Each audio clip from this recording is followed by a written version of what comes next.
그럼 이거를 피아노가 아닌 악기에 어떻게 적용을 하냐면 제일 많이 쓰는 게 롤리팝 드럼. 자, 이 롤리팝 드럼 하나를 가지고도 정말 많은 수업을 할 수 있는데 포르테 피아노 큰 소리 작은 소리 그 방법만 알려드릴게요.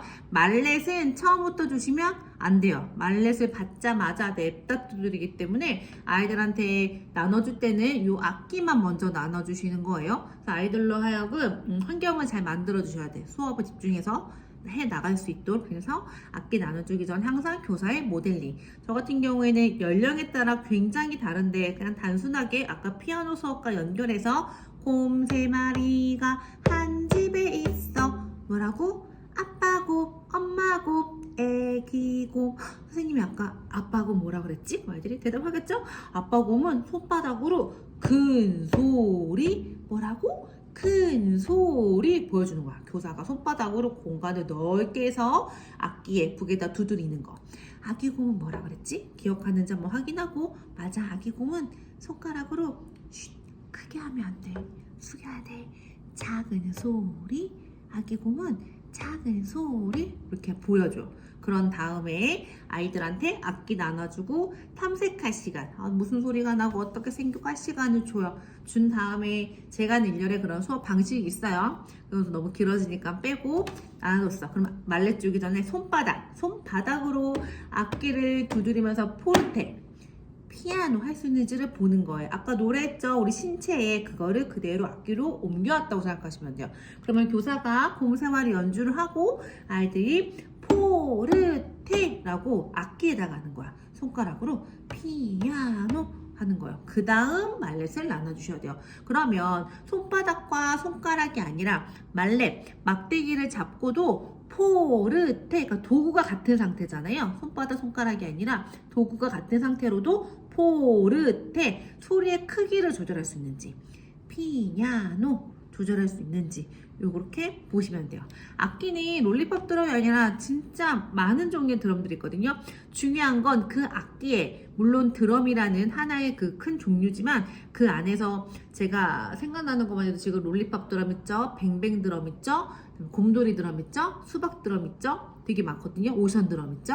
이런 식으로 그 다양한 드럼 종류의 악기들의 특징을 잘 살려서 모델링을 해주셔야 돼요. 그런 다음에 이렇게 나눠주고 탐색하고 두드려보고 말렛으로 또 두드려보고, 그러면은 다양한 수업들을 할 수 있는데 오늘은 포르테 피아노 3열이만 이 롤리팝을 가지고 어떻게 하는지 알려드렸어요. 자, 그럼 이거를 교재로는 어떻게 하느냐. 선생님들한테는 지금 반대로 보일 것 같은데 이거는 유리디믹스 올인원 1권에 있는 교재예요. 보시면 사실 정확한 표현은 면적의 크기가 아니라 무게로 표현해야 되는 건데 아이들한테 좀 직관적으로 보여주기 위해서 커다란 과일 어디에 있어? 그러면 바나나요. 포도 얘기해요. 맞아, 나는 포르테. 큰 과일은 포르테. 똑같아요. 우리가 손바닥으로 배꼽에 신체 했죠. 악기에 손바닥으로 했죠. 책에도 포르테. 큰 소리 포르테. 작은 과일 어디 있지? 귤도 있고 딸기도 있네. 작은 과일은 피아노. 딸기에도 피아노 하시면 돼요. 그러니까 책, 악기, 신체 요거만 달라졌지 손바닥, 손가락으로 큰 소리, 작은 소리 하는 건 똑같은 거예요. 그러니까 계속 반복을 하는 거죠. 그러니까 아이들은 뭔가 조금 달라지긴 했지만 어쨌든 간에 다른 방법으로 반복을 시킨다라고 생각하시면 돼요. 그래서 연령에 따라 다르지만 저 같은 경우에는 요 기호를 매칭시켜서 얘가 포르테, 피아노라고 하는 아이들도 있고 어린아이들은 그냥 그림으로 이해하는 거야. 아, 얘가 크구나. 큰 소리 포르테. 아, 얘가 작네? 피아노? 작은 소리. 이렇게 하셔도 되고, 이 책을 가지고 청음 수업, 그러니까 듣고 맞추는 수업 있죠? 이게 거창할 필요가 없어요. 유아들이기 때문에 선생님이 잘 들어봐. 선생님이 포르테를 부르나